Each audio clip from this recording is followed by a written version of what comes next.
Green Cooling scores with the 13 Pro-Am Community Rugby League Show. Hello and welcome to the 13 Pro-Am Community Rugby League Show. Once again, we're talking everything that there is about the community rugby league scene. My name's Dave Parkinson, delighted as ever to be alongside the man that makes me sound better, the man who presses all the buttons, the man who produces the show. It's none other than Ste Beech. How are you, Steve? You okay? Yeah, I'm doing fine, thanks, Park. It still can't shake this cold off, 3 weeks and it's still, sort of hanging about that, I'm sure.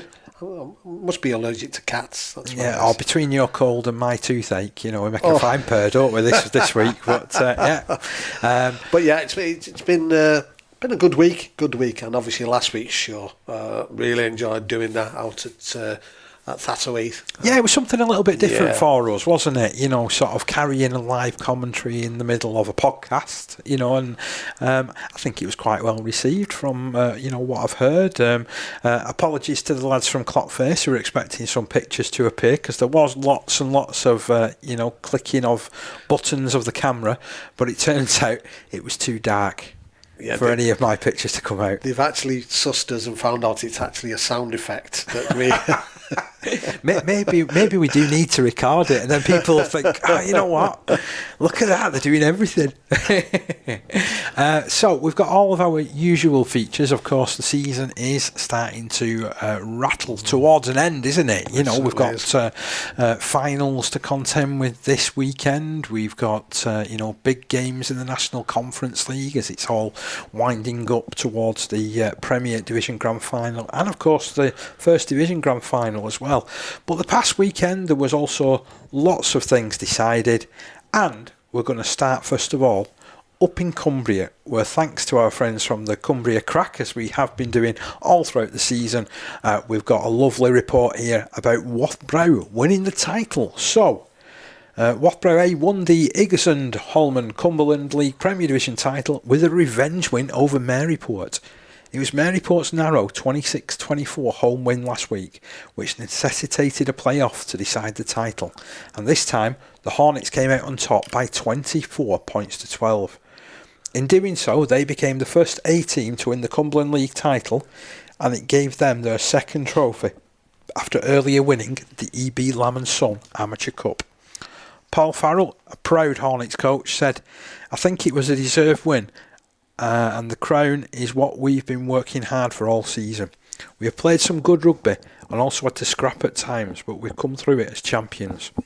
We had to make a number of changes, but the lads who came in have added a bit of experience and helped us dominate most of the game. It's also satisfying that we had 5 under-18s in the squad.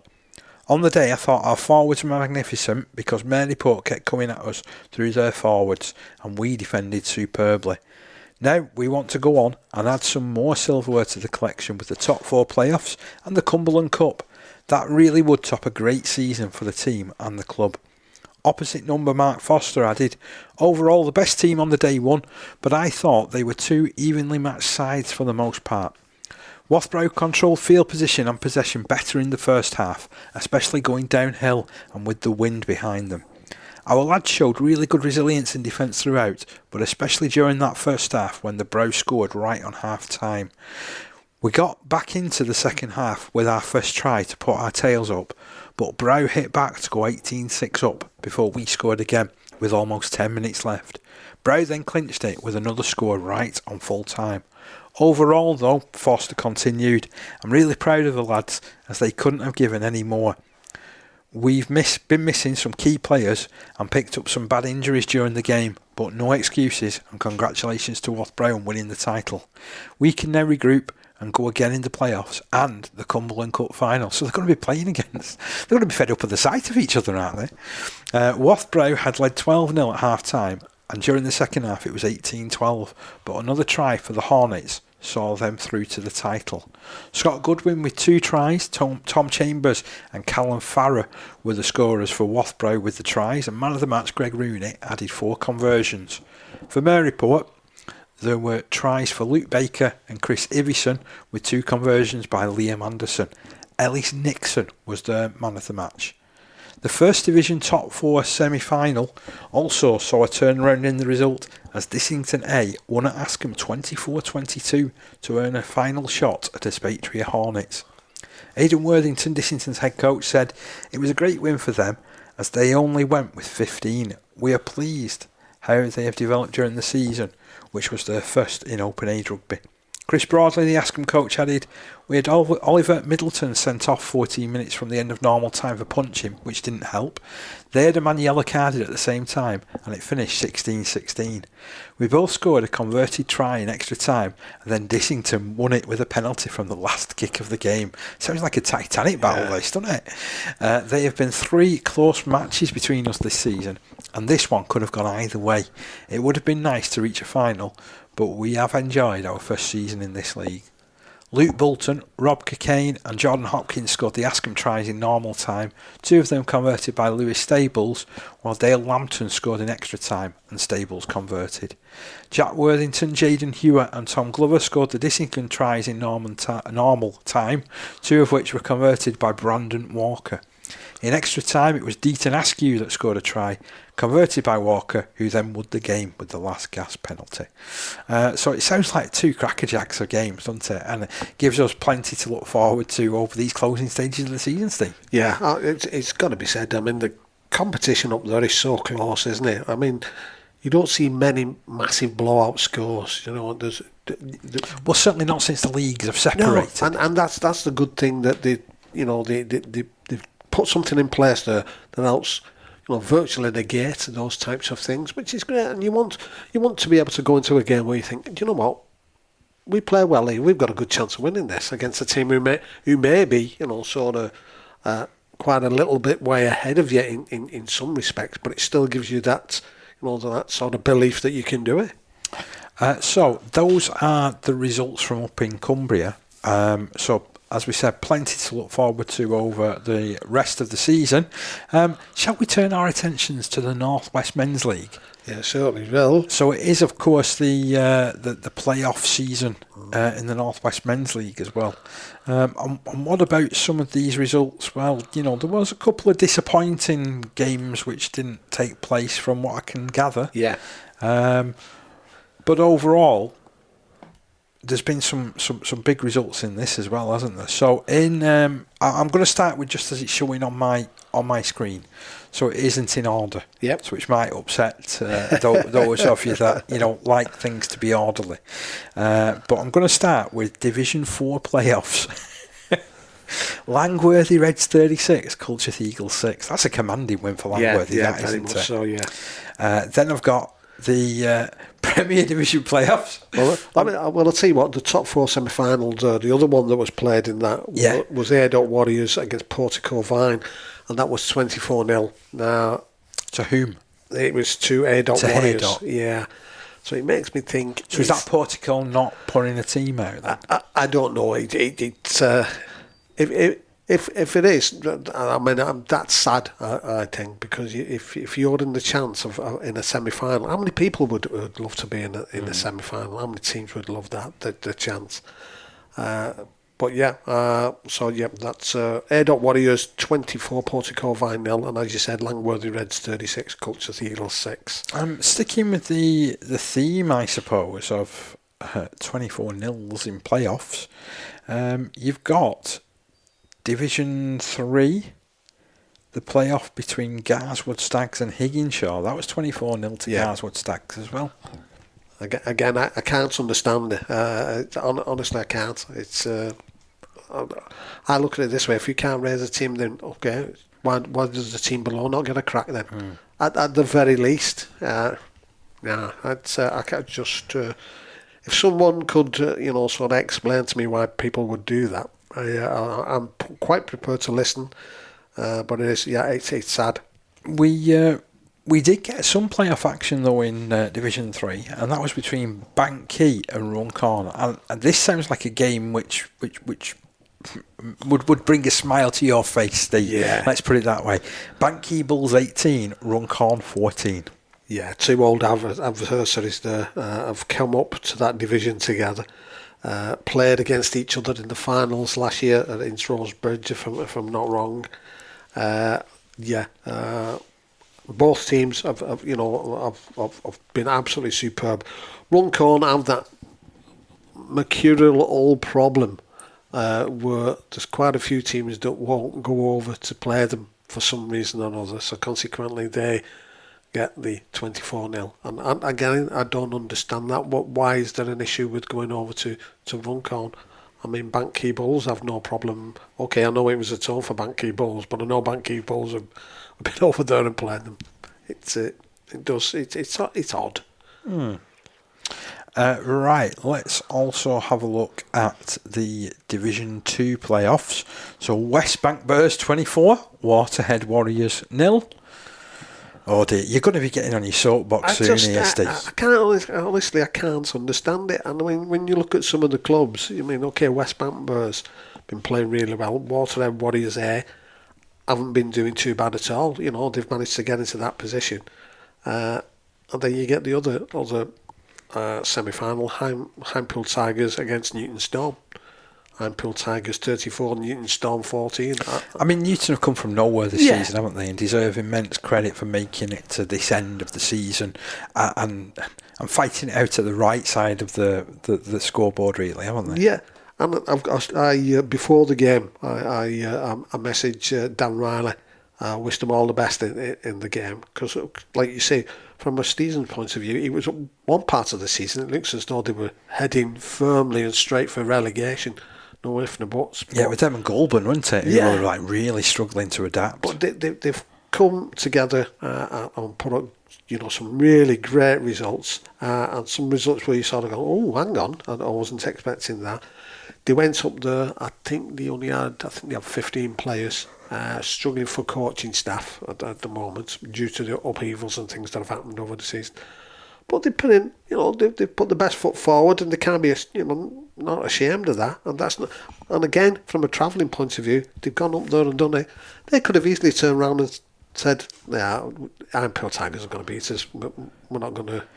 And fair play to Highfield Tigers for getting the job done as well. I mean, they've been, pretty consistent all season, haven't they? They've had a cracking season, I've got to admit. Yeah.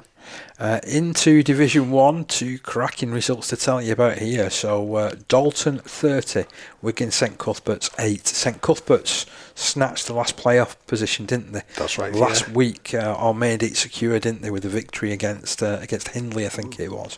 And they toiled hard, but in the end proved no match for Dalton, who put 30 points on them. But I've got to say, Dalton again, another team that have impressed this season. You've only got to look at the results, but done really, really well. Quick mention here for their fullback Ross Bird, who scored a hat-trick of tries, by the way, for Dalton. Other tries go in the way of Crary, Bridle and Jones, with Kelly kicking 3 goals there. Big shout out to my mate Dan Knott as well. So went to Serbia with Dan. Yeah. So he's playing out there on the wing for Dalton at the moment, and he'll be playing in the grand final. How good's that? Yeah, and you've got to take your hat off. They've played well all season, and it's going to be a good final, It is, yeah. And I'm just looking at that, and then I'm just trying to get Earl Hurst scored the try for Wigan St Cuthbert's. Now, Earl, once upon a time, did play semi-pro rugby. He's a real character. Yeah. So great to hear that he's still pulling on the boots for Wigan St Cuthbert's, although it's their season, which was on the line and has come to an end. Now, the other semi-final, we thought it was a titanic battle between these two a couple of weeks ago when they met in the league. So this was West Orton Lions up against Hindley. In the league, it was 42-40, a last-minute goal to a conversion to a try, which won the game. This one sounds even more epic. So, I did receive a message from Sam, and he said on Twitter to me, another epic battle in the semi-final on Saturday. A huge win for us. And I said, yeah, you always get your money's worth there, don't you? I mean, 42-34. Wow, what a scoreline. He said, yeah, not so bad. We were 34-18 points down with 15 minutes to play. They've done it again. Yeah, absolutely superb. And like I say, they've had that sort of season where they've certainly when you look at last season, they've tailed off at the end of last season. It was you would have thought, were they going to struggle, this season? But they're not. They've regrouped and they've been solid. I mean, they'll be going some to beat Dalton. I mean that's no easy feat in beating Dalton. But the fact that this is going to be played on neutral venue, kind of brings it all into the mix, doesn't it? And both of those teams would certainly add to the Premier Division, wouldn't they? Yeah, very much. And we know the pitch that they're going to play on is a very, very good pitch. It's nice, flat, nice, wide, open rugby. Was it one we commentated at the side of last week? Go for it, Thatto. Twinned with Chicago. Now we can look at the Premier Division, and is anybody going to stop Hurst Finch? So Hurst Finch beat Holten Falmouth Hornets 28-14. I did send a message, sort of ahead of the game, just saying good luck, lads, because I know that they've put themselves above the parapet, haven't they, this season? Yeah. And everyone's been trying to knock them off the perch for the last sort of 3 or 4 weeks. So yeah, tremendous that they've got another win under the belts. And Holten Falmouth Hornets, they've done well to put themselves in that position, haven't they? Yeah, I mean that's a really competitive game. That when you look at that scoreline and some of the damage that Hurst Finch have been doing to clubs over this season, that is a close game, 28 points to 14. And then in the other semi-final, Orrell St James have made it through. They had a good game against Blackbrook. It was another Wigan and St Helens derby, wasn't it? We certainly love those in our rugby league, don't we? And just to bring you up to speed with the scorers in this one, so Orrell St James, you'll recognise some of these names. So Kai Siani grabbed a hat-trick. Love Kai. What a player. Brad Kelk scored a try. And McHugh got in for a score as well. And you know what? I think he's been missing for the last few games as well. I've not seen his name on the sheet. With Calland kicking 3 goals, so we've definitely seen him this season as well. For Blackbrook, it was their standoff Win, who was the guy that was most likely. He scored 2 tries, with the other goal coming courtesy of Parr. But 26 points to 10 it finished in that one. Fascinating stuff. Again, another close game there, really. When you think about, again, Orrell St James have been putting some big scores up as well throughout the season. So, I mean, when you look at it, those top 4 finishes have all been competitive there. But it sets up that Finch versus Orrell St James. And we mentioned it right at the very beginning, didn't we? We said these two teams could meet each other quite a few times this season. And so it's panned out, hasn't it? Yeah. And they're lining up again against each other for the big one, aren't they? Yeah. But before that, there is 3 games of rugby league that are taking place on Saturday, 2 on Sunday. As all the finals come to an end, and it is, as we mentioned, Thatto Heath that are hosting all 5 of those finals. The action gets underway on Saturday at 11 a.m. when Hindpool take on West Bank Bears. It continues at 1 o'clock with the Division 1 playoff final between Dalton and West Orton Lions, and then Saturday culminates with the big one, Hurst Finch up against Orrell St James. Now, the last time that Finch went to Thatto, they lost, didn't they? That was in the Barla Cup. That's right, yeah. And then on Sunday, we've got 2 games taking place. The Division 3 final kicks us off at 1 o'clock. Garswood Stags up against Banky Bulls. And then the Division 4 final follows that at 3 o'clock. Haydock Warriors up against Langworthy Reds. Some top games there, isn't there? Yeah. I'm just looking in the League Express here. They've got different times here for that one in the League Express. Have they? Yeah, they've got Division 4, Haydock Warriors, Langworthy Reds kick off at 1 o'clock. Okay. And then they've got the Banky Bulls against Garswood Stags kick off at 3. Perhaps turn up early then. Turn up early, that's all I can say. Turn up at 12 o'clock. That's put a few coffers over to Thatto Heath Bar for them. I mean, not that they need it. I mean, they're doing very well as a club. They are. But I mean, again, these are the days, the afternoons, which all of those clubs live for, aren't they? Yeah, and it's it's a sort of club that can host these types of events so easy. I mean, arguably, a lot of those games could have been, other than there not being enough changing rooms, all of those possibly could have been played on one day because they've got two cracking pitches. Yeah. Which would accommodate it, but the main pitch is an absolute beauty. It's got to be said. Certainly one of your favourite destinations. Yeah, is it rivaling Featherstone? Not for atmosphere. The atmosphere at Featherstone is good. But I mean, at the bottom line, when you're looking at it logically speaking, it's a community club, isn't it? It is. I mean, Featherstone is a championship club doing very, very well at the moment, and have been done for years. So they've had a lot under the belt. Where Thatweath has come from to get where it is today, like quite a lot of other community clubs who have sort of got their act together and put things forward and taken the bull by the horns and they're reaping benefits.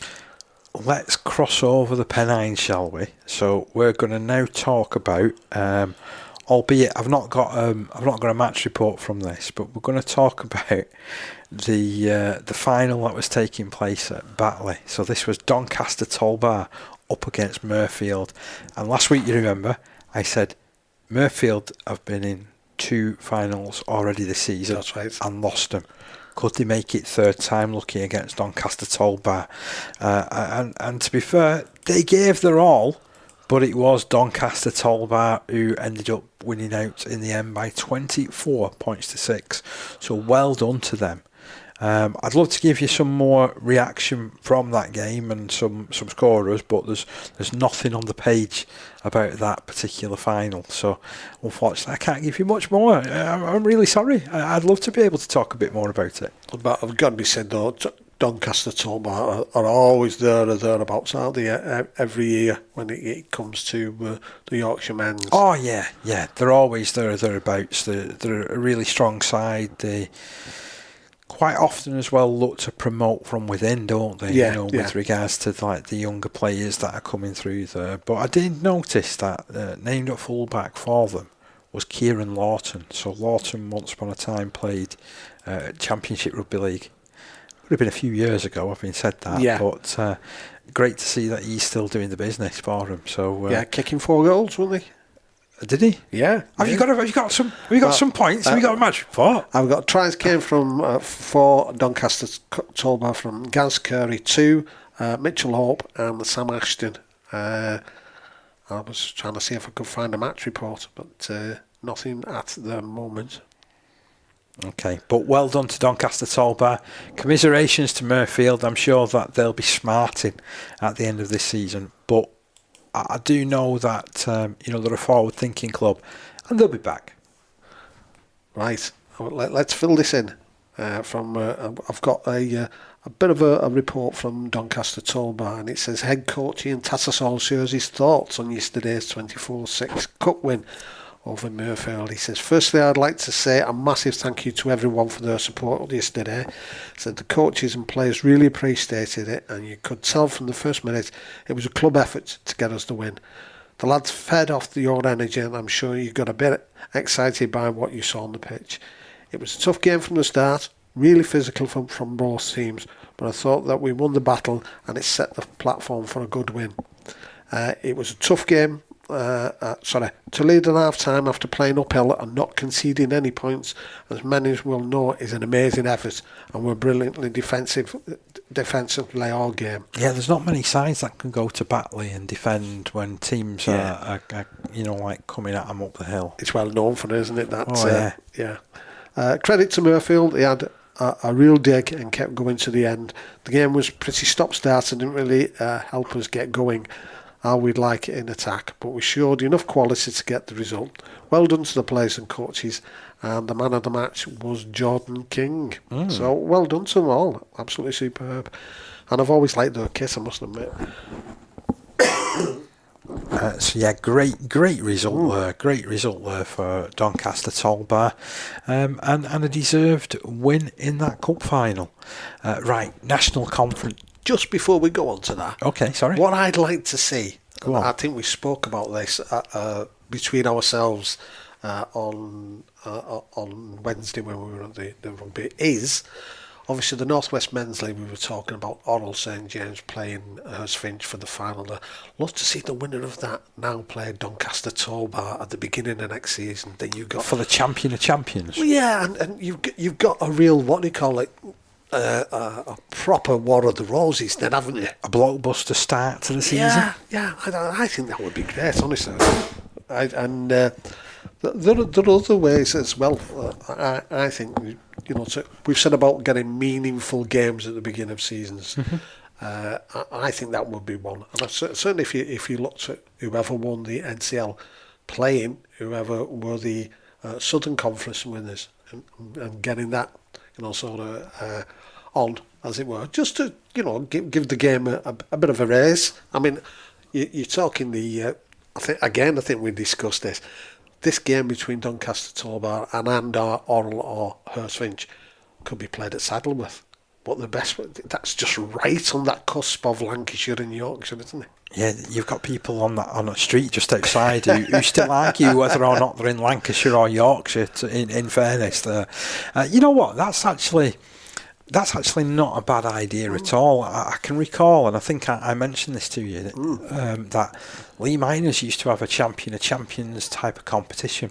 That was a pre-season. It was a precursor back in the days when, like the Community League kicked off in sort of August.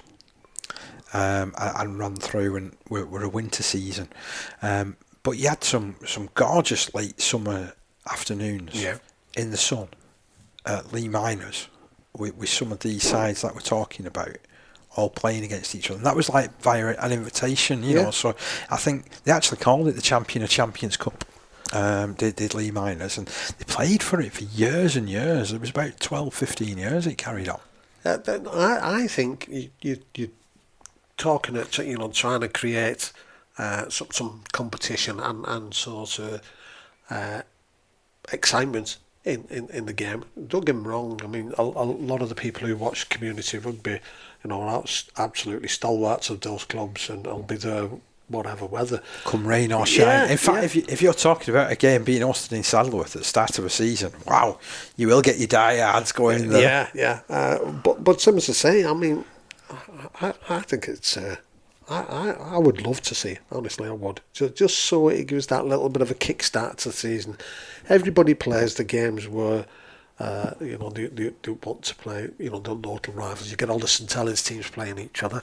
Whether they're NCL teams or whether they're North West Men's team, they will play against each other because they want that competition to get them ready for the season. And I'm sure the same sort of thing happens over on the other side of the Pennines. So why not, sort of get a little bit more meaning on it in some respects. But yeah, it was just something I was thinking, so, that would be great. They're always going on about War of the Roses, and that is, for me, is set up absolutely perfectly. I mean, you don't have to worry about who you're going to pick, do you? Do you agree with Steve? Drop us a tweet or an X over at 13 Pro MRL. We'd love to hear your thoughts on it, to be honest. And is it something that you'd be interested in going to? It's certainly something that IMG seem keen to be pushing again, isn't it? The War of the Roses, the Lancashire versus Yorkshire. But my little question would be, how do you actually incorporate it so it's like you got Cumbria involved as well? Yeah. I mean, do you have a tri-series? Why not? Let's see if we can fit, who we can fit in and how we can fit it in, because I'm sure it can be done. I mean, you look at it logically. We've been to Hurstfinch is a classic example here. We've been to Hurstfinch, and Hurstfinch are good at hosting Friday night matches.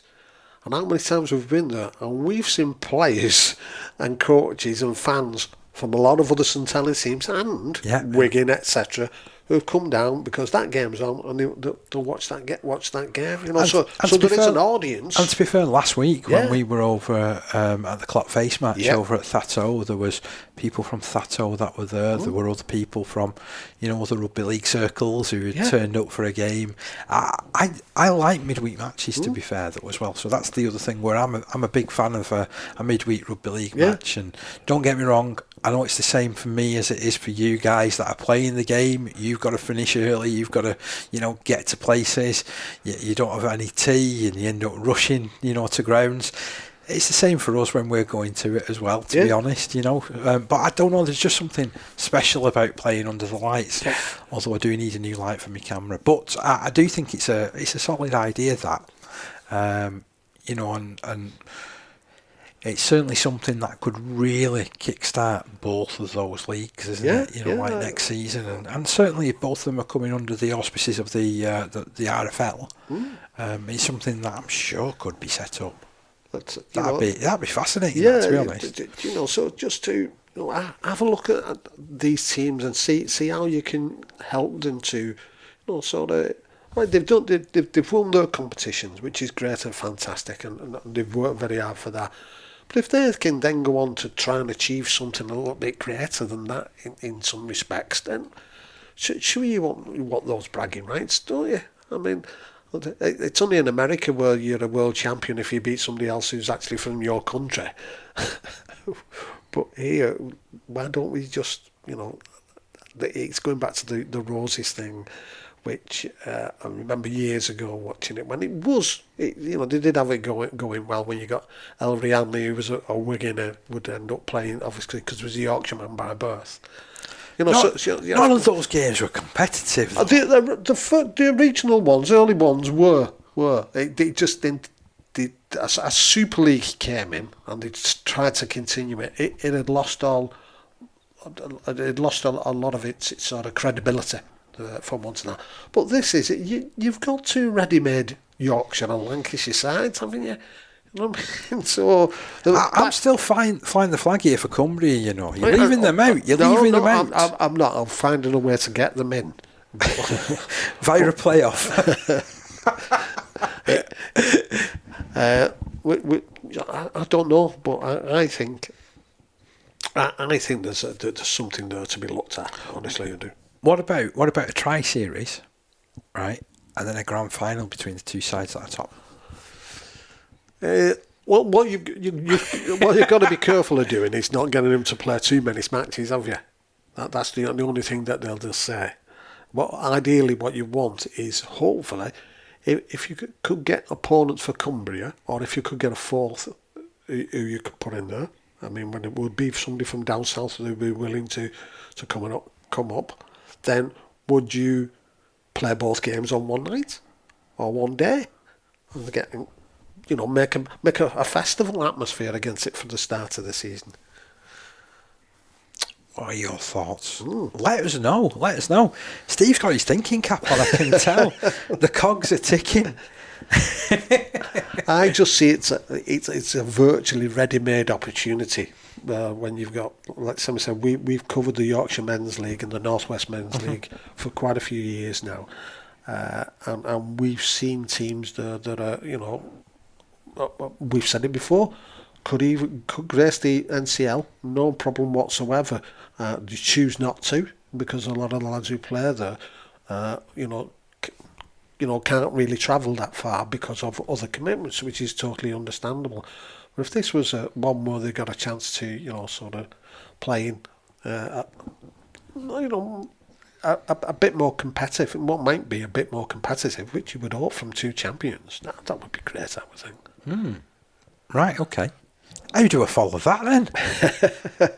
You go over to the NCL. See, you're talking about championships, and I'm going to talk to you about National Conference League. So let's start off with the action from the playoffs from the Premier Division. So minor Premier Siddle ground their way through to another grand final. This would be their first grand final appearance, by the way, since 2017. So it's been quite a few years actually since Siddle have been at that top echelon, if you like. And as we all know, this grand final will be staged at the Millennium Stadium, Featherstone, on Saturday, October the 5th. We're only a couple of weeks away, Steve. And Siddle got to it by virtue of a 22-6 win over visitors West Hull in the qualifying semi-final. The Halifax side went in front after 6 minutes when Lewis Hosty converted his own try, but the Green and Golds restored parity midway through the opening period when Mason Palmer crossed and Ryan Wilson added the extras. A penalty goal on the half hour by Hosty, however, earned Siddle an 8-6 lead at the interval, and that was how it stayed until the hour mark when Harry Milnes dotted down and Hosty improved. The crucial score then came 10 minutes from time when Henry Turner raced over to the hosts and Hosty again hit the target from the tee. There was no way back from the visitors, and they will contest a knockout semi-final this weekend. Of course, all eyes were then on Rochdale to find out who it was going to be. So I mentioned last week that Mirfield was so impressive against York Acorn. Yeah. I actually fancied them coming up against Hunslet. I was quietly confident. But then, in a way, you can't really back against Hunslet as the reigning champions. We said it, didn't we? We said it, Parker. And, ever since they have blasted their way into that top division, they have just set the bar, haven't they? They have really, really set the bar. Yeah. I think we said last week, the only thing that might be, cause them problems is they're not used to being in this position. They're usually one or two, aren't they? So that closer to actually getting straight through to the final. But again, if you get the right players on the pitch, which it's looking like they're doing, then they're a beast you've got to watch out for, as they say. So Hunslet, they actually beat Rochdale Mirfield 23 points to 10, and there was a few messages that were going across the Lions WhatsApp group last the weekend, saying that the atmosphere was like a Lee Leopards game, because apparently Rochdale Mirfield pushed the boat out. They had fireworks. Excellent. There was a big crowd, an expectant crowd, and of course it doesn't take a lot to silence an expectant crowd when you've got a team like Hunslet. So Hunslet, they were 12-0 up midway through the first half. Ben Shulver and Harry Dodd had gone over the line, with Jordan Gale converting both. Mayfield then opened their account after 26 minutes when Deacon Connolly dotted down and Cole Connolly landed the conversion. The scoreline remained 12 points to 6 until 13 minutes into the second half. That was when Will Cohen swept in for the South Leeds outfit, and that opened a 10-point advantage. Travis Long then replied for Mayfield as the match entered the final quarter, raising the possibility of the sides again finishing all square after a 24-all draw in mid-April. But instead, up stepped Gale. He converted a drop goal to put Hunslet 7 points clear, and the visitors' bid to regain the title remains very much alive following Dodd's clinching touchdown 4 minutes from time, Gale adding his third goal. So it finished in the end 23 points to 10. I keep seeing a sign that flashes up, and I think I've got to blame, I think it was the Sky commentators for this years ago, and it was that saying, never write off the Saints. Yeah. You can say the same for Hunslet, can't you? Never write off the Hunslet. Well, they've, as we said before, they've been there and done it, got the T-shirts, haven't they? So they know this time of the season what they've got to put, on that pitch. I mean, player-wise, effort-wise, and performance-wise, and it looks as though they're doing that. And hats off to them. Division 1 had it was all going on, wasn't it? In Division 1, it was the last weekend of the league season. Well, last Wednesday we had the abacus out, didn't we, at the end of that game? We were trying to work out what was going on, weren't we? What we thought was that if Clockface won, they had to win on the last day of the season, and then hope that results elsewhere were able to keep them up. Yeah. Was that able to happen?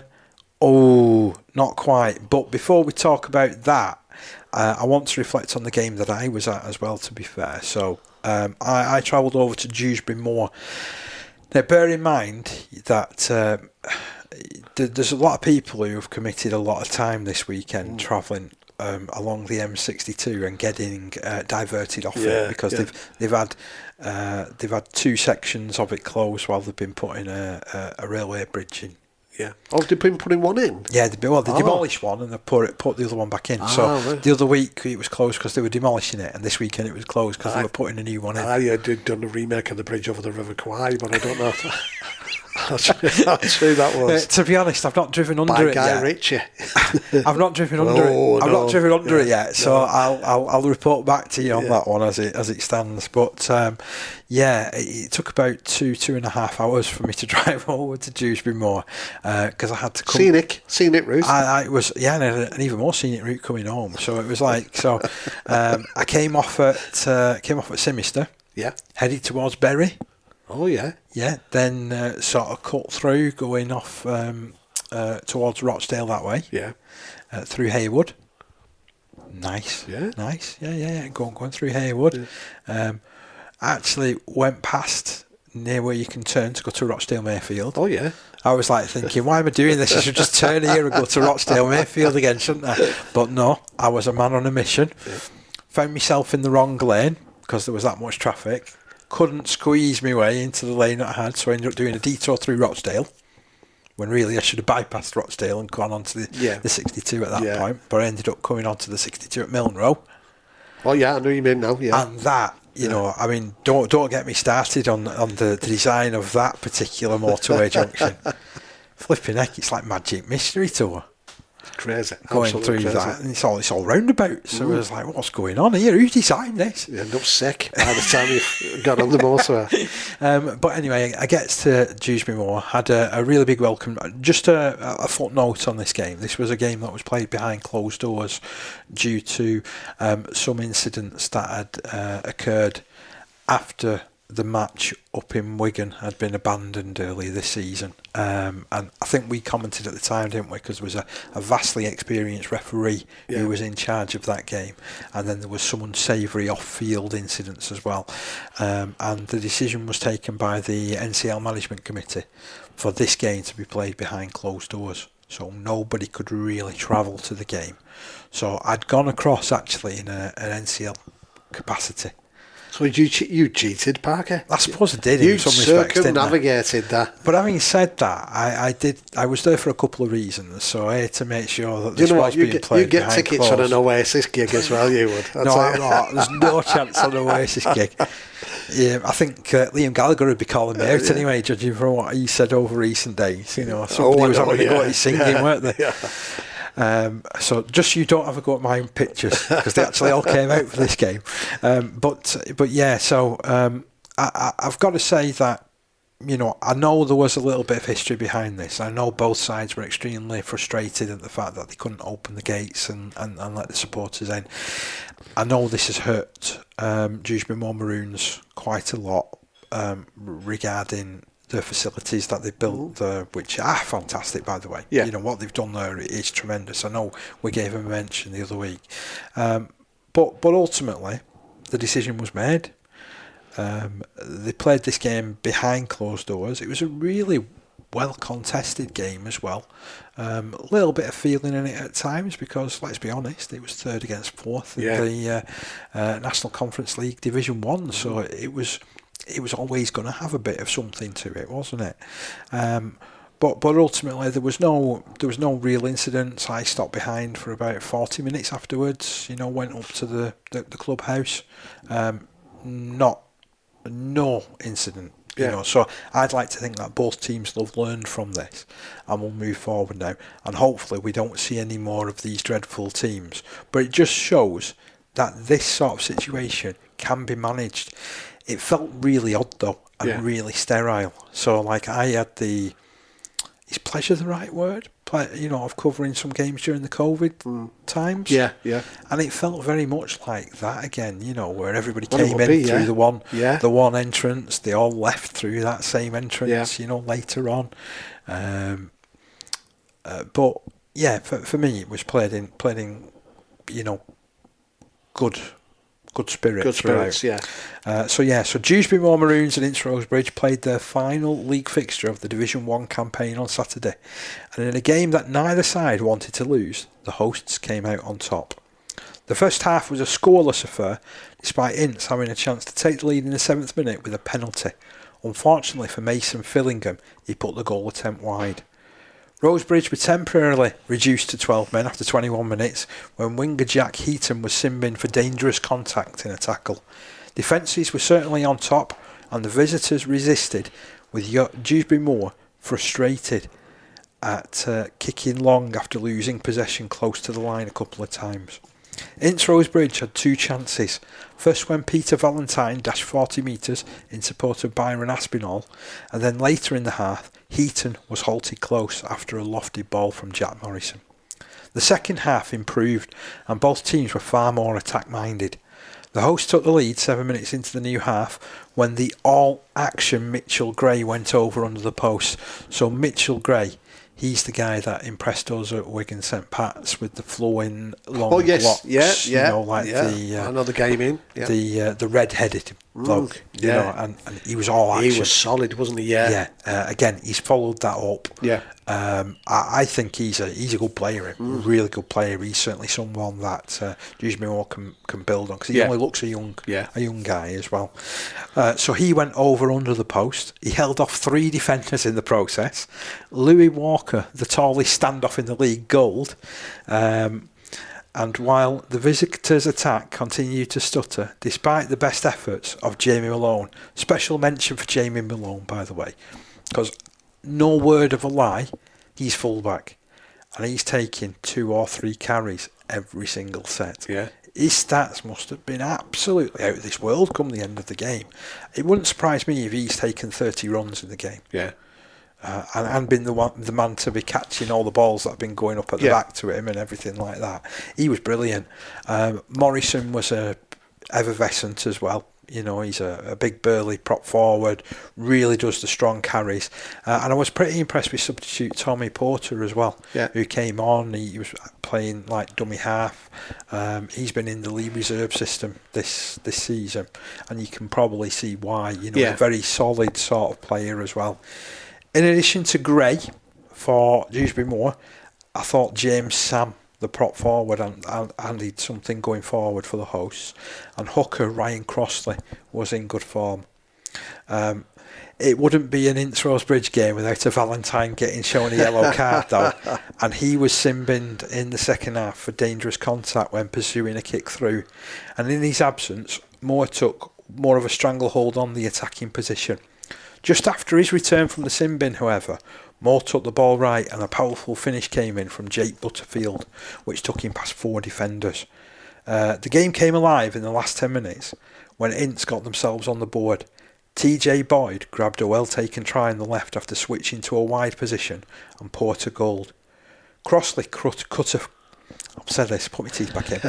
Crossley cut a frustrated figure when he said something out of turn to the touch judge and he was dispatched to the sin bin. It was such a shame because he had such a good game as well, Crossley. This didn't deter Moore, who finished the game strongly with 2 tries.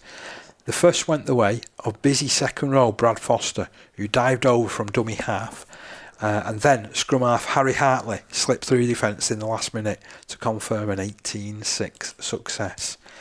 Ince Rosebridge have hung on to 3rd spot by point difference. A point difference of just 3 points. From Dewsbury? From Dewsbury Moor. So had the goal, I'm not pointing fingers, but had the goal kicker managed to land just 2 of the other efforts that he had on goal, I'll tell you what, they would have been in 3rd spot, wouldn't they, Dewsbury? Yeah. Both have home ties heading into the Division 1 playoff semi-finals. Now, this came as virtue after the results. So the rest of the results in the competition in Division 1, and talk amongst yourself as that page seems to have disappeared from my grasp as it stands at the moment. What was you looking at, sorry? So the other Division 1 scores... so this decided everything, didn't it? Did it ever? You know, and we knew that Clockface, following the 26-4 defeat of Wigan St Pat's last Wednesday, had given themselves a chance, but they were looking at a win over in Skirler, which we said was possible. Yeah, they managed to do that. They won by 30 points to 16. However, elsewhere, Stanley hosted second place Lee Miners Rangers and came up with a tremendous effort to beat them by 22 points to 12. And even more surprising, Hull Dockers, who have really competed on the road, now never mind won, they came up with a win as well, defeating Crossfields 33-16 at Crossfields. I mean, that is tremendous, isn't it? 2 out-of-the-world results, which means that Stanley stay up by the virtue of their better point difference. And it means that both Hull Dockers and Clotface go down on the same number of league points as Stanley. It's unbelievable, absolutely unbelievable. I mean, certainly last Wednesday when we were at the at Tatooine watching the game between Pats and Clotface, we saw the rugby they were playing, and we thought, right, so if they take this into that final game, they've got a very, very good chance. Because we thought then, we never saw the Stanley and Old Dockers scores coming. Not from the results that have been coming through this season, but hey, they've done it when it counts, and you've got to tip your hat to them and say, well done, and hard luck to Clotface. So adding a little bit more meat to the bones for Stanley, Keenan Dyer Dixon, who we've mentioned a couple of times over the course of the season, he closed in with a hat-trick, 2 of which came in the first 10 minutes. Ryan Taylor added both of those goals. Matty Parks, he responded to peg Stanley back to 12-4 at half-time, but a Jack Sykes touchdown 2 minutes after the resumption, Taylor again goaling, helped secure an 18-4 advantage. A quick brace from the Miners' Marco Williamson got Miners Rangers back into the issue, but crucially the visitors, who would have been level on terms at this stage if all their tries had been converted, failed with all their shots at goal. In the event, Dyer Dixon's third try in the closing seconds rendered that consideration academic. Hull Dockers, they did all they could to avoid the drop. They ended a 3-match losing run with a 33-16 win at Crossfields, as we've said. Crossfields had the best of starts with tries in the first 9 minutes for Joe Coe-Love and Jamie Abram. Dockers then hit back before the opening quarter was out through Lewis Hill, Dan Sotheby's conversion, leaving them 8.6 adrift at the break. Keen Dearlove nosed the visitors in front a minute after the restart, and the Dockers were then 20 points to 8 ahead by the hour, thanks to further tries from Tim Heel and David Bade. Bade added another touchdown as the game entered the closing quarter, Sotheby adding his third goal. Craig Cook dropped a goal to establish a 27 points to 8 lead before, in the last 8 minutes, Aaron Holliday and Abram popped over for the Warrington side, who again were unable to add any goals to their tries. Those scores were interspersed by a touchdown for Dockers' Harvey Harrison, which Paul Fletcher converted. What a result there, but they went down. Clockface Miners, they also fell through the trapdoor. The St Helens outfit needed a landslide win at bottom club Skirler to have any chance of survival. But the Miners at least saw the season out in style with a 30 points to 16 win, thereby completing a double over that side. Skirler, who have lost their last 8 fixtures, were 12-6 ahead midway through the first half, courtesy of a try and 2 goals by Carl Puckering and Nathan Dunn's opening score. But Miners, for whom Lewis Geraghty crossed between times, went in at the break 18-6 ahead. This was thanks to touchdowns for Jimmy Jones and Harrison Rigby, plus 3 Geraghty goals. Jordan Cresser and Daniel Price added tries by the hour, Geraghty completing a 5-from-5 contribution with the boot before Dunn grabbed a late consolation score for Skirler. And I know that you sent a message to me saying that you feel really hard done to for Clockface. Yeah. The way they've battled and the way they played in this last week has been totally tremendous. And I felt when I was watching the game on Wednesday night when they played against Wigan St Pat's that they weren't far off from that team that started the season and played so well. Ultimately, I've seen a couple of posts that Lee Cunningham's put on saying about they've lost a lot of experience, and it's taken time for some of those lads to sort of bed into the first team there and to really get up to the consistency. And I do feel that, it's a work in progress there at Clock, isn't it? And they've got players coming through again. Yeah, and we saw from that game on Wednesday, we saw the full-back, Ben Daniels, who was absolutely superb. Really, really good. Now, I know he didn't play on Saturday. It was... I'm just trying to think who came in at full-back.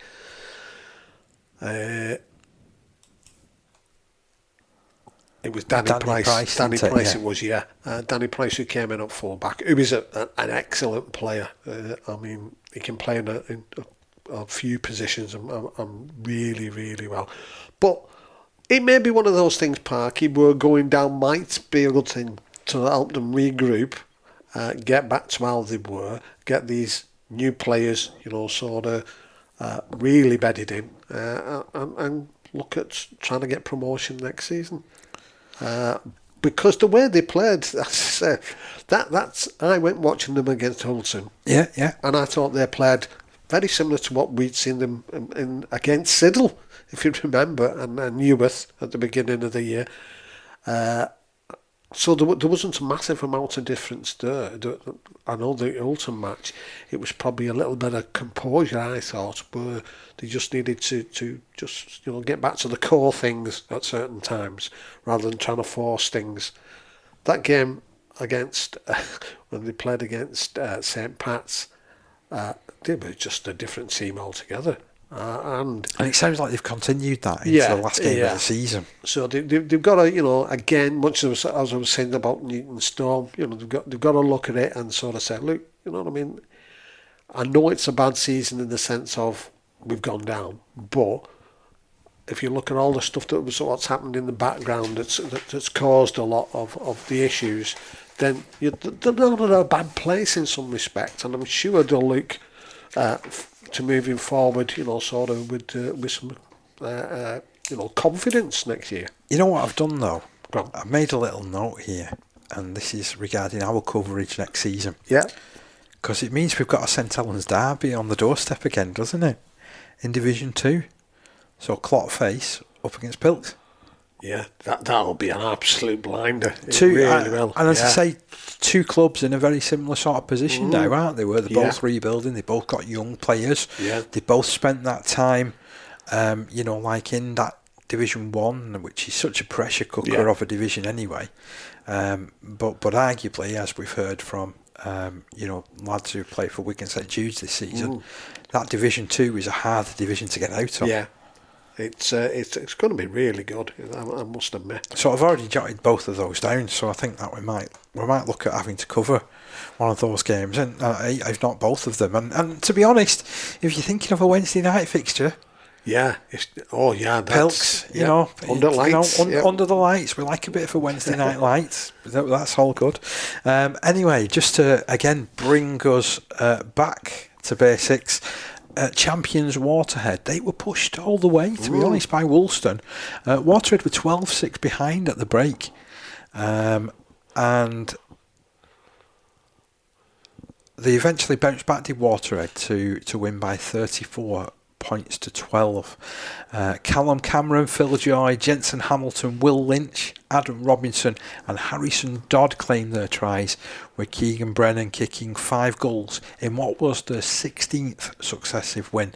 They've blasted into this Premier Division in a real good way, haven't they? It's going to be good following them next season, Parker. Oh, yeah. Really is.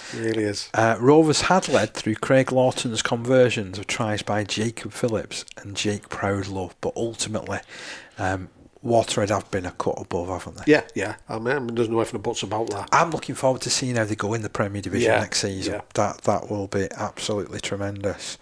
Now, in Division 2, it was the playoff final.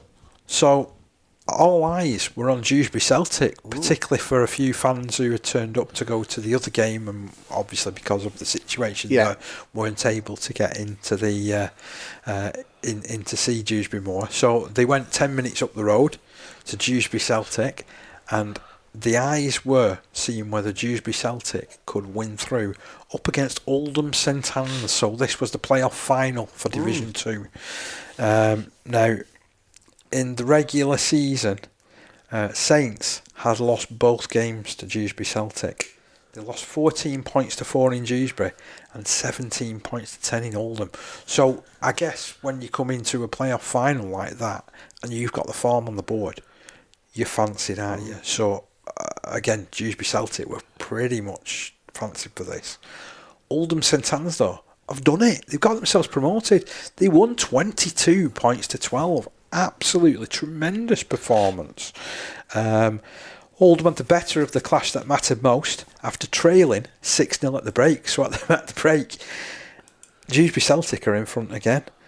Kendall Davis responded to Luke Johnson's opener 2 minutes after the restart, and Max Flanagan followed suit 10 minutes later. Richard Pogson added both of those goals. Celtic restored parity as the game went into the final quarter when Billy Yarrow went in and Jordan Hurst added his second goal. But the visitors, who will join Wigan St Jude's and Shawcross in Division 1, held sway at the business end of the contest. Pogson converted his own try after 72 minutes, and victory was ratified when, with 5 minutes remaining, Kieran McGinnity crashed his way through. That one finished 22 points to 12. That is brilliant, and a special mention here for Oldham St Anne's. We saw them earlier in the season, and we saw just what an attacking brand of rugby they could play. They were missing a couple of players on that occasion, weren't they, over at Pilkington Rex? Yeah. And I have to say that they had a brilliant start to the season, and then it kind of tailed away in the second half, didn't they? And they went very much win 1, lose 1, win 2, lose 2, win 1, lose 2. So they kind of limped into the playoffs. They ended up losing their league position somewhat, because certainly over the first 10, 12 games, they were matching the efforts of the big two that got promoted, weren't they? Yeah. But they've done it. They've got promoted. Second promotion in 2 years. They find the mojo at the right time, don't they? That's the thing. And you've got to, sort of give them a big pass on the back for that. But yeah, and to go away from home to win as well. Really, really good, that. I can't remember whether I said in Division 1, by the way, what had happened with Wigan St Pat's. I think I've missed that result out. So I just want to go back and quickly mention, but Alton Raiders defeated Wigan St Pat's by 14 points to 6. So that, as a result, meant that Crossfields, despite losing, have made the 6. Which again, if we're talking of, progression, is fantastic progression for Crossfields in that first division, isn't it? Yeah. I believe for Alton Raiders as well, the man of the match there was our friends Mr. Oldsworth. Yes, he scored a try as well, didn't he? Yeah. So keeps going, doesn't he?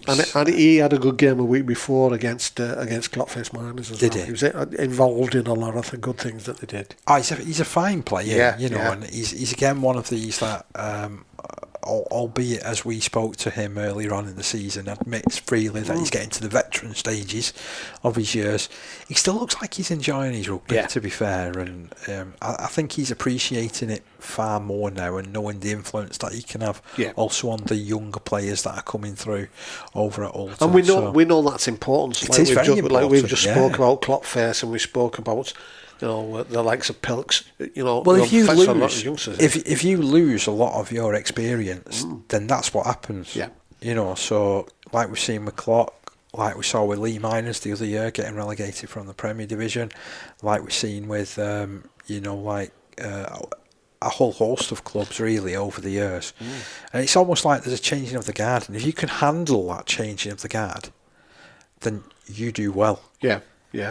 And it all helps when you've got players coming through now. So this is why, again, I quite fancy over coming years teams like Hensingham, I think, will start to rise because they've got such a vast amount of young players that are coming through, and the more experienced players are still playing. Yeah.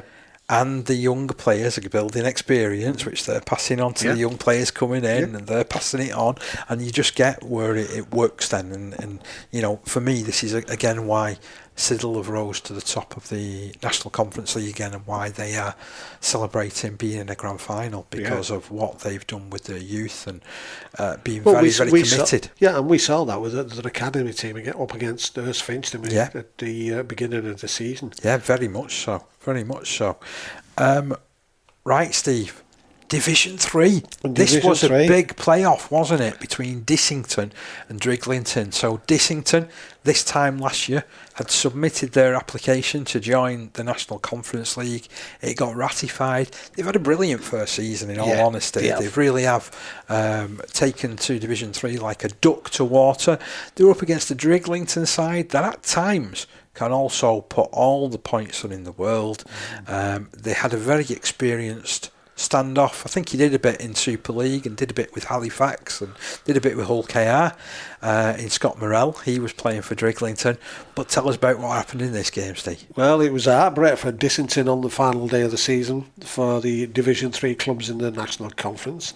Having led the table for most of the season, the conference newcomers saw the title go to East Leeds and the second automatic promotion place taken by rivals Hensingham. That left a final route to Division 2 via the playoffs, and after disposing of Beverley, they were left with Driglington, a team they had beaten twice during the season. Coming to the hour though, it was Driglington who travelled to Dissington and went home with promotion, achieved through a 17 points to 10 victory. Dissington coach Aidan Worthington said it was hard to take, given how the season played out, but sadly it was the same story as what happened for most of the time. We can't get our best 17 out there. We have half our pack missing for various reasons, and if we can fix that next season, then we won't be far away. In this winner-take-all showdown with Driglington, the West Cumbrians weren't helped by 3 yellow cards. One of them was Coach Worthington, who had been forced to pull on the boots again.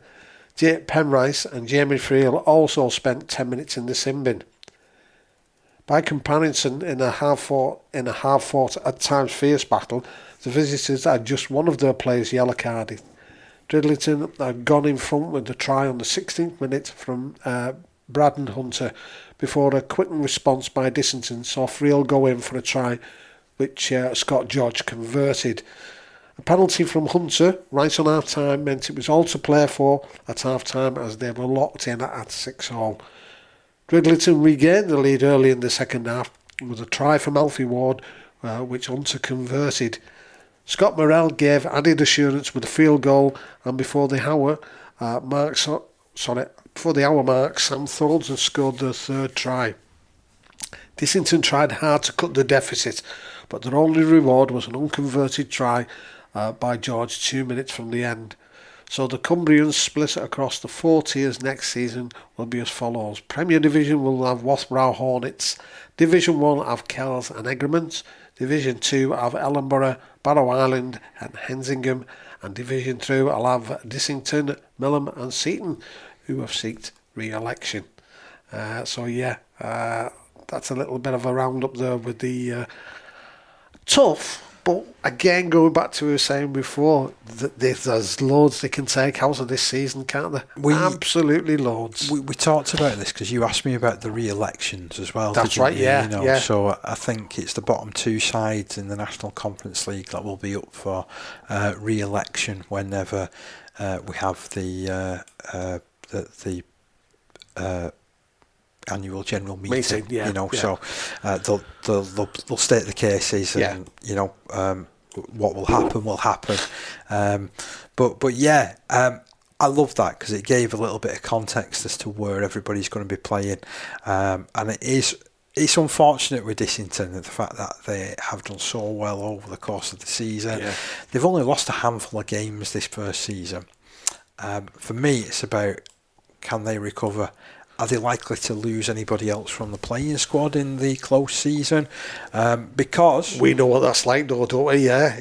Well, Seaton, who are seeking re-election, I've always been at pains to mention this, that they blasted their way into the National Conference League, didn't quite win promotion in their first season, and then they finished near the bottom for the last 2 seasons because they've had their best players go off to the professional ranks, which is good from a club point of view. And you want to be promoting your players, and you wanting them to have the opportunities. But by the same token, it also leaves massive gaps that you've got to try and plug. And if you've not got the experience, as we've already touched upon in the show,